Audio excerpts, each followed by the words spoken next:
on being called bipolar. Do you have any idea how insulting and disheartening in some way, how so inappropriate and how unapproachable somebody is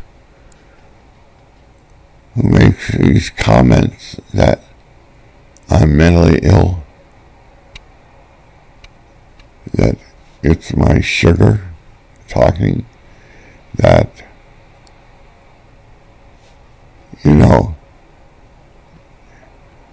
it's just as though somebody said,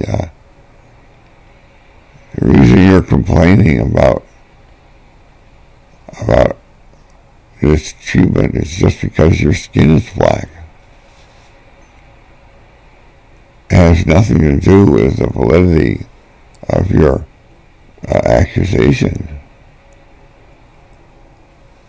Because when you're complaining about this, it shows that your blood sugar is talking.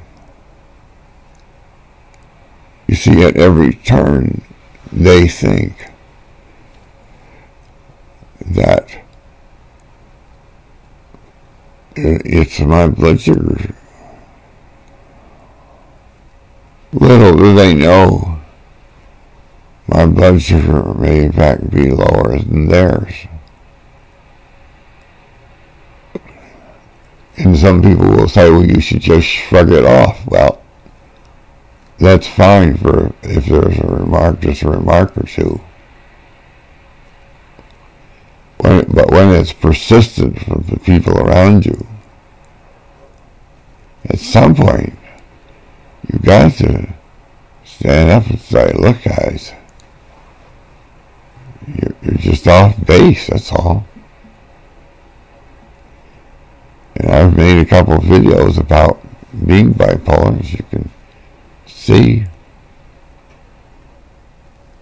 Positive aspects of being bipolar. My psych eval by a doctor. And there may be a couple of others. Of these people, they're adults. They're supposed to be my friends, more or less. And yet, they do these things that is so insulting. And there's no chance for communication. There's no chance for me to say something, which is typical of any prejudice that one holds in one's mind. That's what happens. That's the problem with the prejudice. It's not the prejudice, it's the fact that you can't conduct life. Hello. And as I told that neighbor, that the veracity and validity of what I'm saying has got absolutely nothing to do with my blood sugar. In fact, I could have an extremely high blood sugar. Could be 900, as it was. But still, what I was saying and my actions were true. They were right on. So it doesn't matter if my blood sugar is 200. You see, some people, sometimes, when their blood sugar is like that, it does affect them. It does affect their perceptions in their brain, how their perceptions are mixed around. But to say that everybody with blood sugar, because even people who are, quote, normal, can have a higher than normal blood sugar spike. But that does not mean they have some symptom of mania for hyperglycemia. And it seems very reasonable, of course, what I'm saying, but the people who are reacting as though everything I say is suspect and probably not really even true because of my high blood sugar. Just number one is that I don't have high blood sugar, and number two, even if I did, you have to look at the truthfulness or the validity of what I'm saying, because if I'm telling you that $1 equals 1.007 Swiss francs, it's got nothing to do with my blood sugar. And that is in fact what I was saying. I was using that to discuss something, and yet he says, well, I don't know, I don't understand what you're saying, but, your blood sugar clearly needs to be checked. And this is outright prejudice, that's all. I don't care what you think. It's prejudice. And I understand full well how someone, if you say the person is probably on welfare and such is the reason they don't have a job is because their skin is black. I mean, it does not make sense. And of course, having personal relations with somebody like this is, it's just, you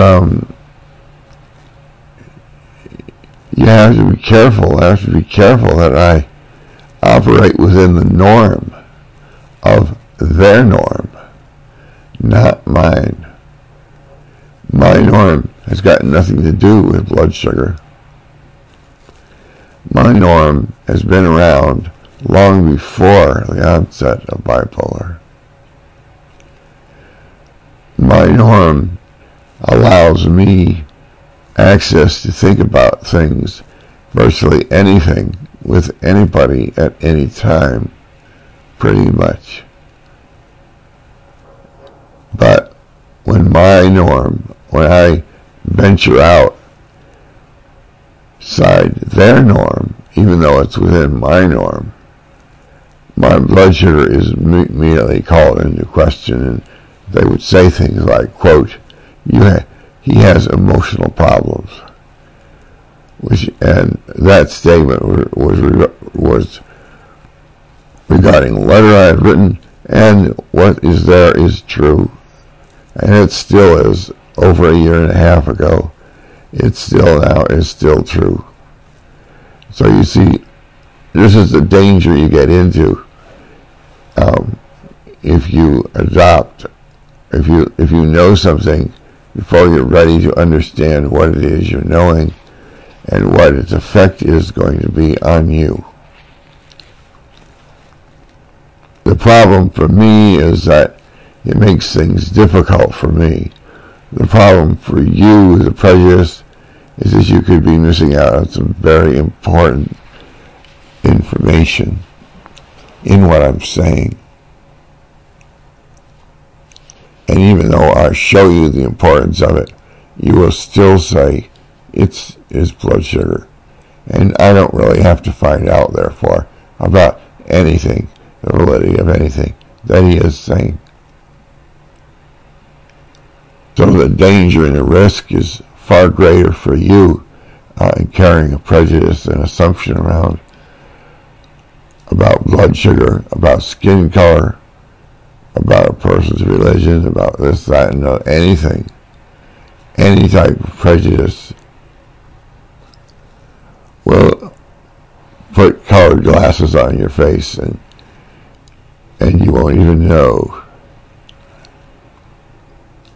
So the problem is more for you than it is the person against whom you have prejudice, because you have to wear those glasses everywhere you go, without regard to whomever you're around. So those glasses are continually going to mislead you at every moment in your life,